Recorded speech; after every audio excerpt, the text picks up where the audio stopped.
क्या है चाँद का इतिहास? इसको लेकर के वर्तमान में क्या क्या प्रयोग चल रहे हैं? भविष्य के किन स्वरूपों की ओर चाँद को एक घटक माना जा रहा है? आइए इन सभी चीज़ों पर एक एक करके प्रकाश डालते हैं। चाँद का निर्माण का इतिहास अत्यंत पुराना है, वैज्ञानिक दृष्टिकोण से महत्वपूर्ण भी है। इसका निर्माण सौरमंडल के निर्माण के कुछ ही समय बाद हुआ था। लगभग 4.5 अरब वर्ष पहले चंद्रमा के निर्माण के बारे में सबसे प्रमुख सिद्धांत जायंट इम्पैक्ट थ्योरी है, जिसके अनुसार एक मंगल के आकार का पिंड पृथ्वी से टकराया और उस टक्कर से निकले मलबे से चांद का निर्माण हुआ। प्रारंभिक काल है। चंद्रमा की सतह पर सबसे पुराने चट्टानों की आयु लगभग 4.5 अरब वर्ष मानी जाती है। इस काल में चंद्रमा पर लगातार उल्कापिंडों की बौछार होती रही है, जिसके परिणाम स्वरूप उसकी सतह पर बड़े बड़े गड्ढे बने हैं। चंद्रमा पर ज्वालामुखी गतिविधि भी थी, जो 3 अरब वर्ष पहले तक जारी थी। यह ज्वालामुखी गतिविधि चंद्रमा के समुद्र को भरने के लिए लावा बहा रही थी। ये समुद्र चंद्रमा की वो समतल सतहें हैं जिन्हें हम धरती से काले धब्बों के रूप में देख सकते हैं। चंद्रमा पर अब तक क्या क्या मानव अन्वेषण किए गए हैं? मानव सभ्यता के आरंभिक काल से ही चंद्रमा का धार्मिक, सांस्कृतिक और वैज्ञानिक महत्व रहा है। प्राचीन सभ्यताओं ने चंद्रमा को देवता के रूप में पूजा और इसे समय मापने के लिए उपयोग किया। आधुनिक युग में चंद्रमा का वैज्ञानिक अध्ययन गैलीली जैसे खगोलविदों द्वारा किया गया, जिन्होंने पहली बार दूरबीन की मदद से चंद्रमा की सतह का निरीक्षण किया था। चंद्रमा की यात्रा का सपना 20वीं सदी में साकार हुआ, जब 20 जुलाई 1969 को नासा के अपोलो 11 मिशन ने नील आर्मस्ट्रांग और बज एल्ड्रिन को चंद्रमा की सतह पर उतारा। आर्मस्ट्रांग के चंद्रमा पर रखे पहले कदम ने मानव इतिहास में एक नई उपलब्धि स्थापित की। इस मिशन के बाद कई अन्य अपोलो मिशनों ने चंद्रमा पर दौरा किया और वहां से चट्टाने और नमूने वापस लाए।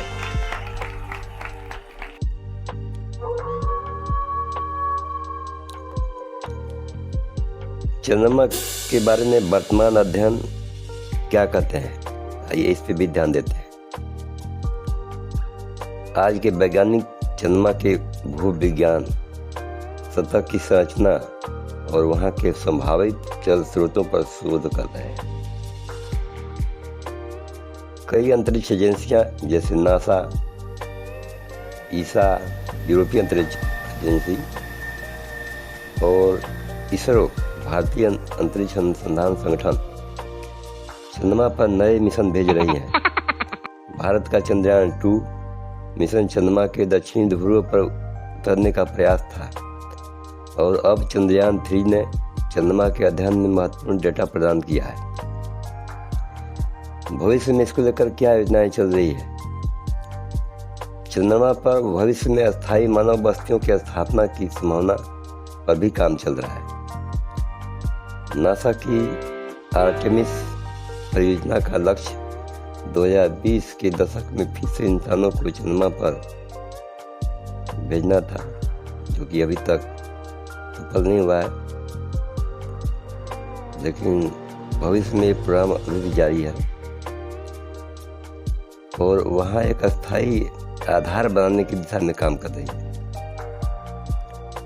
इसके अलावा चंद्रमा को भविष्य के अंतरिक्ष अन्वेषण के लिए एक लॉन्चिंग प्लेटफॉर्म के रूप में भी देखा जा रहा है, जिससे मंगल और सुदूर अंतरिक्ष की यात्रा आसान हो सकेगी।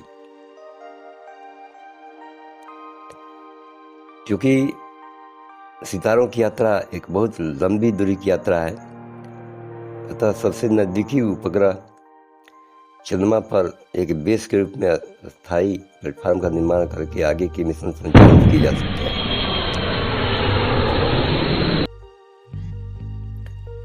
चांद हमेशा से मानव के कौतूहल का विषय रहा है। खुले मैदानों में रात को अकेला विचरता इंसान चांद को हमसफर के रूप में देखता है।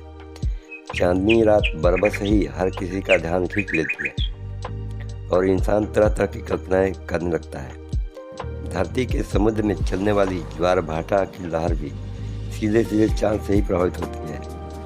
चंद्रमा का इतिहास, उसकी संरचना और उसका अध्ययन हमें न केवल पृथ्वी के अतीत को समझने में मदद करता है, बल्कि हमारे सौरमंडल के विकास की कहानी को भी उजागर करता है। आज चांद भविष्य के अंतरिक्ष मिशन के लिए पहला अस्थायी पड़ाव के रूप में देखा जा रहा है। उम्मीद है जल्द ही चांद पर मानव बस्तियां होंगी, जहां इंसान अस्थायी रूप से रह पाएगा, वहीं से अंतरिक्ष मिशन का संचालन भी करेगा। धन्यवाद।